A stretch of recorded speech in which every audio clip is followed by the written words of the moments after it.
Eu proporia mais uma rodada para que, muito brevemente, cada um tivesse a oportunidade de se manifestar e, se eventualmente pudessem também, mas não necessariamente, eu proporia também, se possível, claro que é impossível fazer isso em minutos, mas se alguém pudesse falar um pouco sobre o que pensa sobre o futuro da arbitragem. Em parte já falaram, mas particularmente me preocupa, não é que me preocupa, me atém ao seguinte: o Código de Processo Civil novo, ele, depois de décadas de se falar em poder do juiz, de ser centralizador, ele é um código que prestigiou enormemente o papel das partes.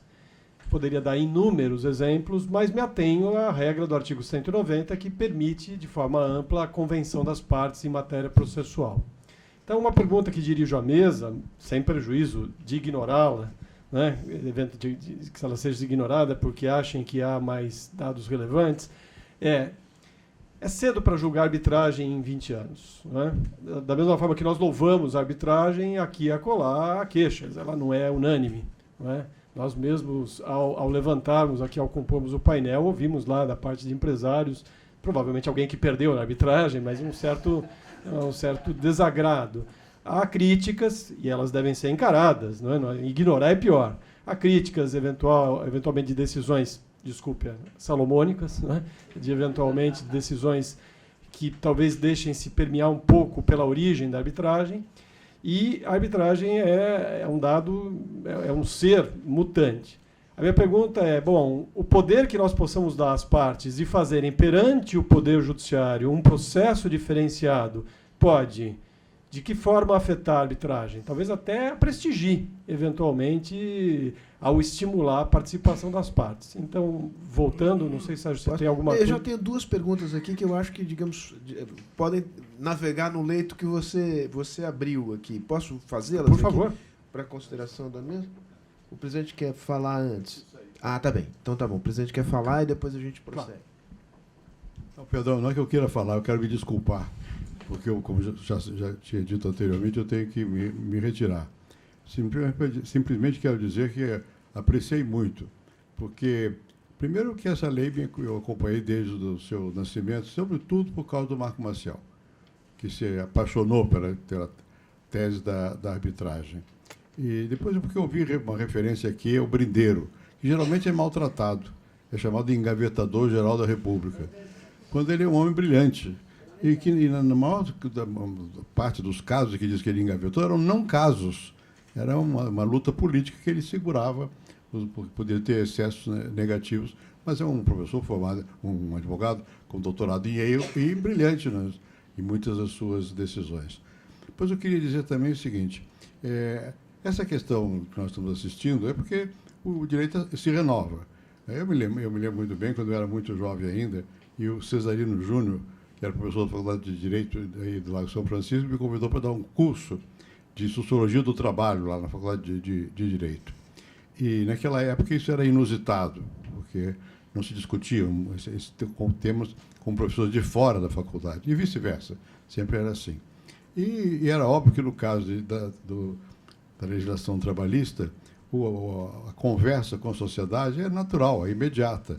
E também que se impõe muito mais do que até agora não se conseguiu, que aqui foi mencionado, é que haja uma certa arbitragem também. Quer dizer, a possibilidade do acordado prevalecer em certas situações diante do estatuído. Até hoje se discute isso como se fosse uma coisa perigosíssima. Quero dizer-lhes que há uns 2 ou 3 anos eu fui procurado aqui pela direção do Sindicato dos Metalúrgicos de São Bernardo, o mesmo do Lula, para me pedir que eu apoiasse uma lei que era nesse sentido.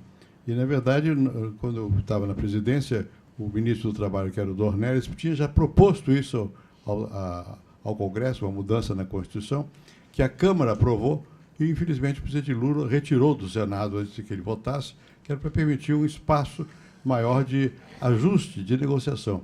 Porque isso é imperativo do mundo moderno. E não tão moderno assim. A arbitragem internacional é muito antiga. As fronteiras do Brasil foram todas asseguradas por arbitragem. E quando se trata de 2 poderes soberanos, 2 estados, ou vai à guerra ou faz a arbitragem. É claro que é difícil a gente aceitar, em muitas circunstâncias, que algo que não esteja estritamente definido na lei e que não seja implementado, posto em prática por um órgão de Estado, tenha valor. Na formação das agências regulamentadoras, essa questão veio à tona com muita força. De que até que ponto uma agência que é composta por pessoas indicadas pelo poder público, mas que não são do poder público, embora referendadas pelo Senado da República, possam decidir sobre matéria de interesse popular ou das partes. Né? Ainda recentemente, eu recebi um aviso de alguém que me estava processando. Eu fiquei muito tranquilo, porque eles me pediam 100 bilhões de reais.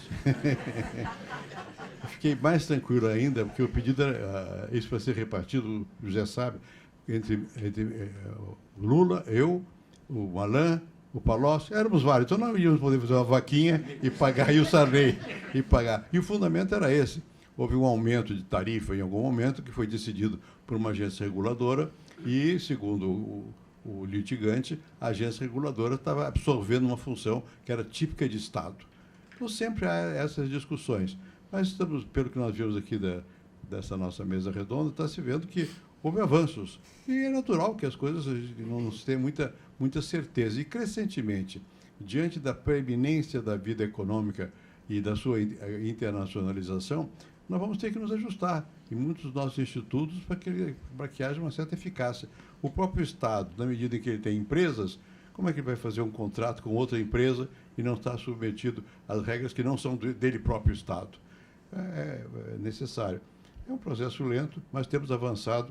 Eu acho que, pelo menos, eu aprendi bastante agora de manhã, e só me desculpo porque a minha vida, apesar de que eu estou aposentado há muitos anos, ainda continua sendo muito agitada. Muito obrigado e boa sorte.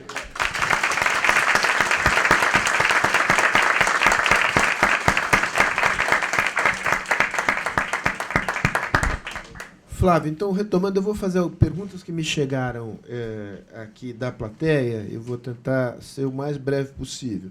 Uma delas, da Ana Paula Patinhos, fala a respeito se haverá, diante da maturidade da lei e da proliferação de câmaras arbitrais, os palestrantes entendem que já há ou haverá necessidade de criação de um órgão fiscalizador no intuito de evitar fraudes ou práticas indevidas e ilícitas.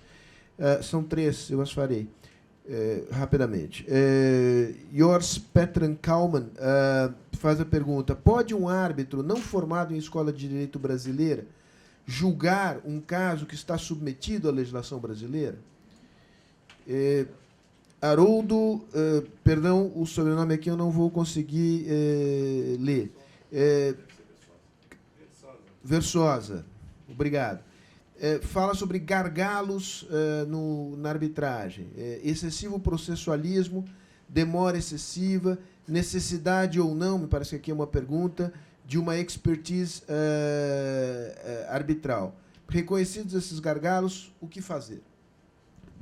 Bem, desde logo agradecemos essas indagações. Acho que particularmente a primeira e a terceira se enquadram bem naquela ideia do futuro, né, de perspectivas podemos ter da arbitragem, o que podemos fazer para que ela se desenvolva mais, ou, de qualquer modo, não é que a arbitragem se desenvolva mais, é que encontremos soluções adequadas de solução de controvérsias ou até de prevenção de controvérsias. Né? O que queremos é um ambiente em que tenhamos mais segurança, maior previsibilidade. Então, seguindo a ordem das exposições, eu volto a palavra a cada um, pedindo, claro, que a intervenção, na medida do possível, seja breve. Será breve. Bem, então, aproveitando para responder essas três colocações. Primeiro, se tem que haver fiscalização. Deus nos livre e guarde. Porque esse país tem polícia, tem Ministério Público, tem fiscalização demais. O que tem é vontade de menos de fiscalizar, o que é uma outra coisa. Estabelecer mais um órgão de fiscalização é um rematado absurdo. Quer dizer, não tem que submeter Câmara a registro de coisa nenhuma, não tem que criar fiscal de Câmara, não tem que criar fiscal de árbitro, não tem que criar qualificação, exame de qualificação, admissão de árbitro. Pelo amor de Deus, vamos diminuir o Estado, porque se nós continuarmos nessa trilha de fazer com que o Estado participe de tudo, nós não vamos fazer nada. Então, é preciso ter a consciência de que os órgãos já existem, as ferramentas estão aí, é só querer usar. Quer dizer, o problema que nós temos hoje é não utilizar as ferramentas que temos. Então, não tem que ter uma fiscalização extraordinária nem suplementar para o que já é fiscalizável e pode ser resolvido ou numa delegacia de polícia, quando for o caso, ou então através dos mecanismos usuais de demanda, e o Ministério Público faz parte do sistema judicial para isso mesmo. Estrangeiro e não advogado, nenhum problema. Primeiro, a lei de arbitragem é muito friendly com relação a todos aqueles que não são brasileiros. Só o Código de 39 dizia que não poderia arbitrar aquele que fosse estrangeiro. Já em 73 isso não existia, e a lei de arbitragem, evidentemente, diz que pode ser árbitro qualquer um que seja maior e capaz. Portanto, não precisa ser advogado, absolutamente, não precisa sequer ter formação jurídica, não precisa ser formado em coisa nenhuma, quer dizer, não precisa nem ser alfabetizado.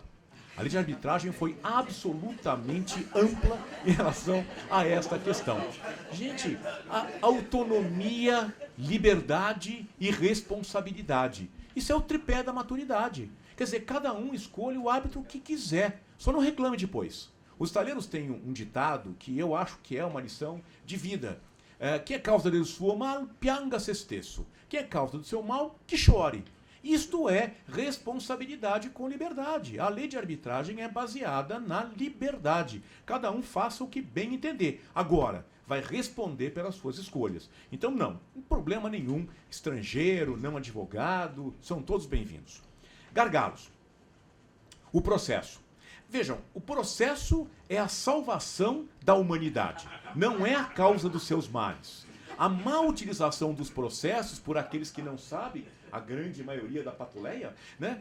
Aqueles que não são iniciados no processo, esses é que causam mal. Mas, isso, exatamente. Mas aqueles que sabem quais são os fundamentos do processo, evidentemente, claro que vão causar um benefício. Agora, qual é a diferença entre processo e código de processo? Processo e formalismo. Processo e processualização. É evidente. O grande problema está em saber utilizar as ferramentas. O processo é um bem, o processualismo não é. Então, o grande problema que se encontra ainda na arbitragem é a tendência de certos árbitros de importarem o Código de Processo Civil para a arbitragem. Isto é um erro. Importar sistema processual estatal para o sistema da arbitragem. Isso não costuma funcionar bem. São sistemas diferentes. É preciso empregar os princípios de direito processual na arbitragem, não o Código de Processo Civil. Quando nós entendermos isto, efetivamente a arbitragem vai evoluir. Depois, expertise. Bom, expertise em dois sentidos. Primeiro, a especialidade do árbitro, ou seja, o árbitro sabe o que fazer na arbitragem. Nós ainda estamos começando. 20 anos é pouca coisa. Os italianos já têm talvez 100 anos de arbitragem comercial na nossa frente. Portanto, nós estamos ainda engatinhando. Os árbitros ainda estão aprendendo o que fazer na qualidade de árbitros. E a necessidade de expertise técnica na arbitragem. Ou seja, forçar os peritos, quando eles são necessários, a trazer informações úteis, informações que possam ser bem apreendidas pelos árbitros de forma mais barata e de forma mais sensata. Não aqueles laudos que venham com equações matemáticas que ninguém entende, mas aquelas verdadeiras explicações, o que pode ser obtido talvez com entrevistas dos árbitros e com a utilização de métodos típicos de vários sistemas de common law, que é a transformação de laudos escritos em depoimentos de expert witnesses. Por que não? E depois, demora. A demora tem aí vários fatores. Há causas que são complicadas e, portanto, vai haver demora sempre, seja aqui, seja na Dinamarca, seja na Suécia. Portanto, são demoras inevitáveis. O que nós temos que evitar é a excessiva demora ou a demora inútil. Esta, sim, é uma questão de management, é uma questão de gerenciamento.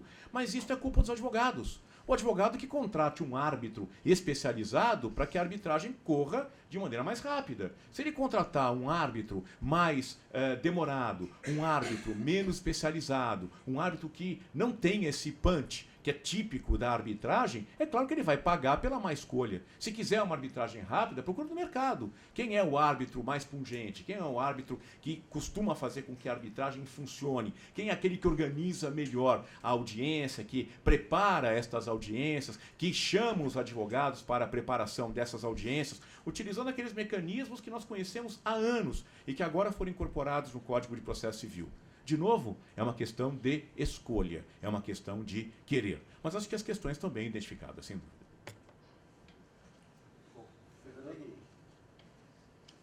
Foi um, ficou o outro. Opa. Vou tentar ficar à altura, né? Duas observações. A primeira, com relação a essa questão de fiscalização, eu concordo. A única coisa que eu tenho meditado bastante é eventualmente uma transparência no financiamento de arbitragens por terceiros. Né? Esse é um ponto que eu acho que merece atenção e, pelo menos, uma dedicação com relação a qual a transparência que isso deve ter. Com relação ao árbitro que não conhece a lei brasileira, nenhum problema. O que acontece mais frequentemente do que não é que o advogado que faz o contrato, por uma questão de especialização, não é aquele que vai litigá-lo depois. Fosse, ele nunca faria isso. Né? E não faria também algumas coisas do tipo, não, nós vamos colocar aqui um contrato para ser executado no Brasil, a lei brasileira, todas as testemunhas estarão aqui, os empregados aqui, e a arbitragem será em Paris. Excelente. Será excelente transportar tudo isso para Paris. Quer dizer, é possível? É. Na prática, funciona? Custa muito caro e é difícil. Uma situação discutindo um contrato com uma empresa chinesa, ficavam justamente a última questão do contrato, que era menor, era a resolução de disputas. E aí a proposta nossa de que a solução das disputas fossem aqui, com lei brasileira, o chinês lá com a lei chinesa, veja lá qual a lei for lá.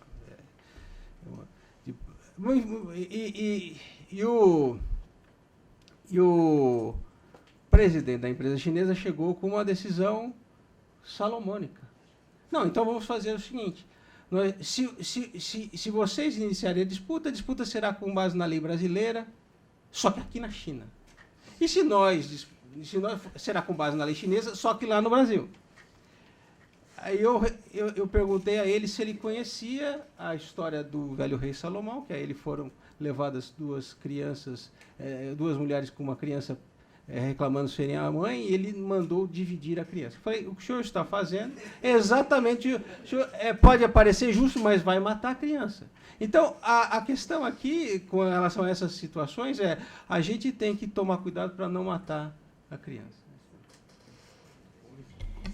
Muito bem. Então, eu ratifico e concordo efetivamente com tudo que foi dito. Acrescentaria que, se eu pudesse dizer uma única palavra com relação ao futuro da arbitragem, eu diria ética.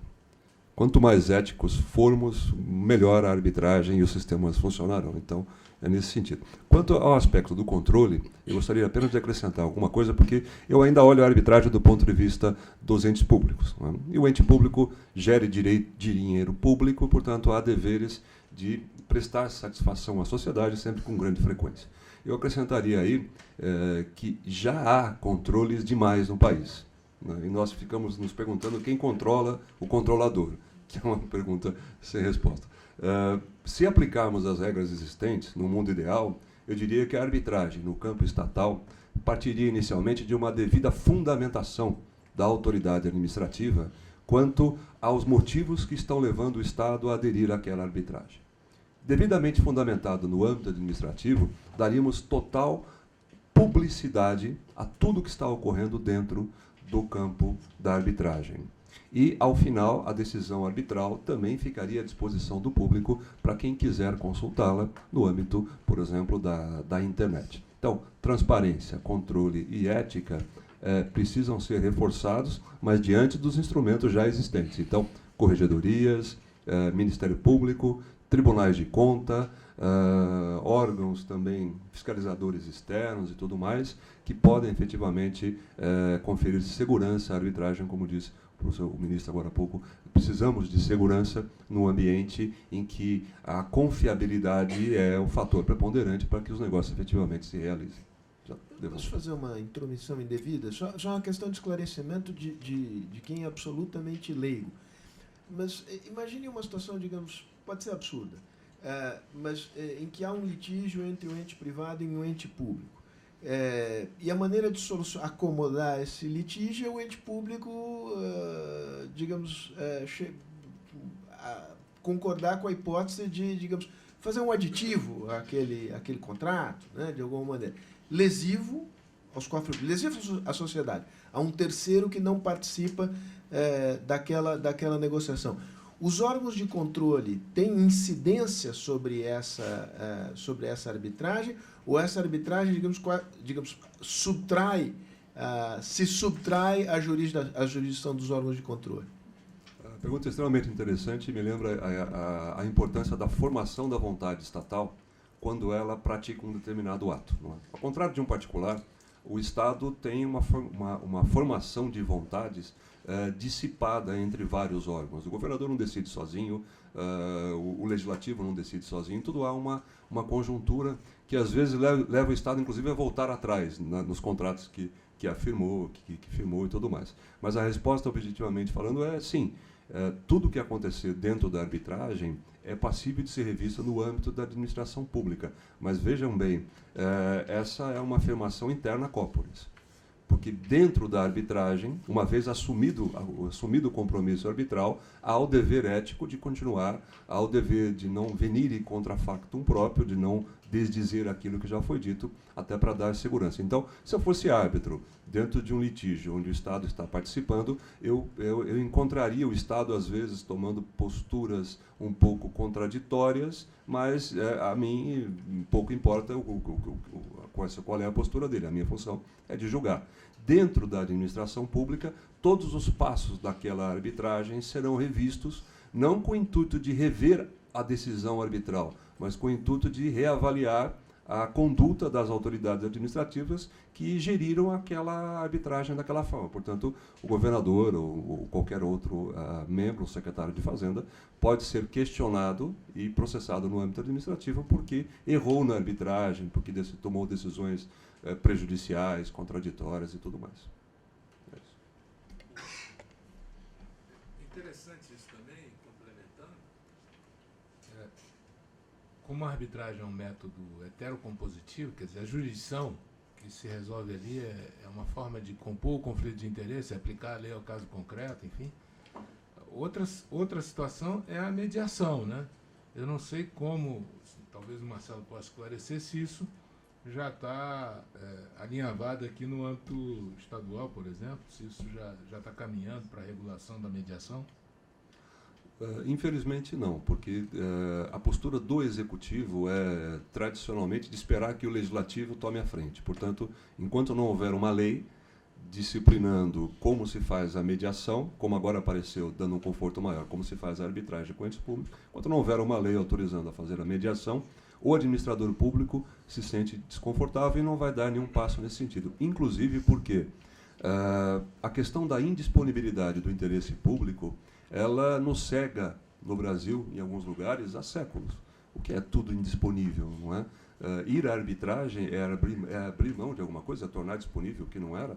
Ir à mediação é algo indisponível e nada pode ser negociado. Bom, tudo isso é uma visão míope, cega, ofuscada, talvez, por conceitos antigos de disponibilidade. Portanto, o que nós queremos ou o que nós gostaríamos de ver era o próprio Poder Executivo tomando a frente e dizendo, eu já posso fazer a mediação e a negociação, porque isso é mais interessante, porque isso é mais importante. No entanto, os órgãos de controle continuam cegos, não é? Porque tudo que se faz é improbidade. Tudo que se faz é motivo de cassação de mandato, tudo que se faz é motivo de perda de bens, porque aquele agente público agiu em desconformidade. Então, era preciso também que os órgãos de controle fossem mais evoluídos e mais amadurecidos em relação a esse ponto. Bem, se o problema é controle O problema é definir onde é que o agente pode, o que é que o agente pode resolver. Isso. Qual é o limite de atuação do agente? Quando nós estávamos naquela nova última comissão agora a respeito desses parâmetros para arbitragem das entidades públicas, a grande preocupação dos agentes era saber quem é que ia responder pela assinatura de um contrato que tivesse uma cláusula compromissória. E como é que os advogados da União, do Estado, do município ou da empresa pública, como é que eles poderiam agir e reagir quando se tratasse de despesa? Quer dizer, quem é que vai pagar a despesa da arbitragem? Quem é que paga a despesa para uma perícia na arbitragem? Quem é que vai responder depois pela escolha da Câmara A ou da Câmara B? Então, a gente sabe que o grande problema hoje do agente público é saber qual é a responsabilidade de quem assina. Porque, no fim, muda o governo e a responsabilidade vai recair sobre o agente. E esse agente, na dúvida, prefere fazer as coisas como manda o figurino. Vai para o Poder Judiciário, instala uma demanda, e lá fica. É o nosso grande problema hoje. Quer dizer, ou nós estabelecemos uma cartilha para o agente, protegendo o agente, ou então a arbitragem e a mediação não vão funcionar. Muito brevemente, Flávio, são esclarecedores esses pontos, já que temos hoje também, pela mediação, um marco legal que permite que o poder público atue, né? Então, também é importante, como disse Carmona, fixar essas balizas aí, porque senão não vai caminhar. Mas quanto à fiscalização, concordo plenamente. A minha visão é uma visão bastante diferente desse mercado, porque é uma visão de que quem está de lado de cá do balcão. Eles atuam, todos que estão na mesa, à exceção do Marcelo, todos atuam ali na linha de frente de como esse mercado está funcionando, como que se implementa isso. No caso da mediação, no caso da arbitragem, eu me lembro bem, houve um boom logo que saiu a arbitragem, com experiências muito ruins de câmaras que se aproveitavam de carteiras, oferecendo empregos. Isso tudo, a própria atuação dos bons foram ofuscando os ruins. Quer dizer, o próprio mercado se regulou, funcionou bem. Essa turma que se aproveitava daquilo foi colocada de lado. Alguns responderam a processo criminal, mas o fato é que ninguém é bobo. Quem atua, sobretudo quem é o consumidor desse serviço, ele sabe bem quem é picareta, quem não é. Então foi tirando de lado e hoje a disputa fica pelo que oferece o melhor, a Câmara que oferece o melhor serviço, maior credibilidade, o árbitro que conduz eficazmente o seu processo, enfim. Eu acho que o mesmo vai acontecer, e essa é um pouco a minha preocupação no momento, com a mediação, um potencial maior da mediação, porque eu ainda acredito, como há possibilidade na lei, no marco legal novo, de se criar uma cláusula de mediação, e eu estava vendo que alguns bancos, sobretudo bancos, estavam começando a colocar a cláusula obrigatória de mediação, ou seja, antes de ir a juízo, mesmo que não dê nada, tem que passar pela mediação. Isso vai abrir um mercado de trabalho novo para os advogados. Eu acho que a Ordem já está começando a ver essa perspectiva também.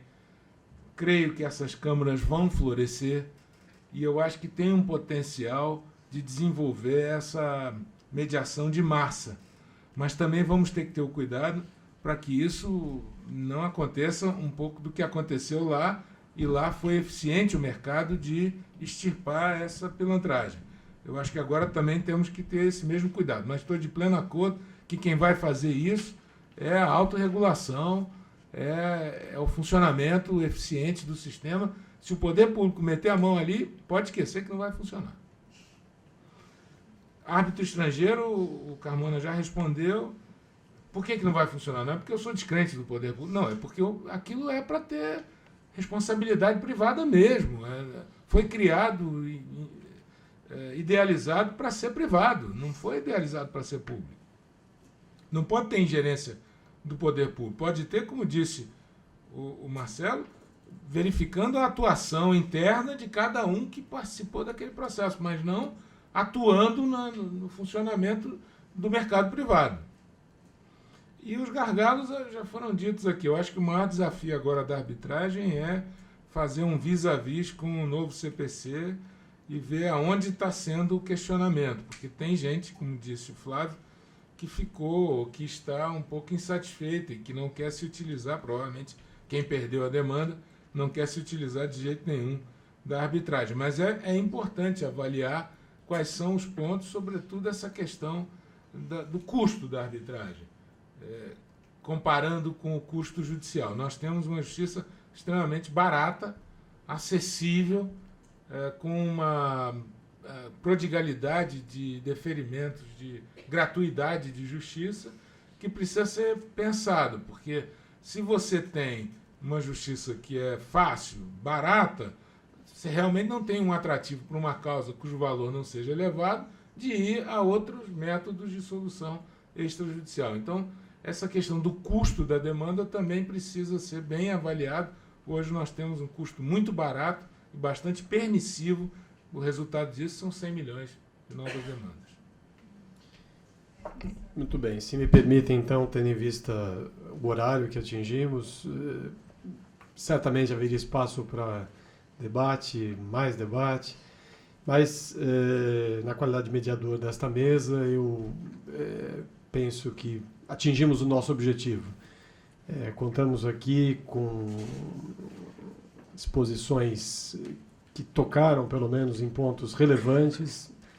Nada se resolve com fórmulas ou receitas matemáticas ou mágicas, mas o importante é falarmos sobre o assunto, debatermos. Então, mais uma vez, antes de encerrar, eu não só quero agradecer a presença de todos os que prestigiaram este evento, como mais uma vez agradecer e louvar a iniciativa que teve a Fundação Fernando Henrique Cardoso, o que ficou claríssimo, não só com o empenho que teve a sua organização, mas com a presença, inclusive, do presidente. Muito obrigado e boa tarde.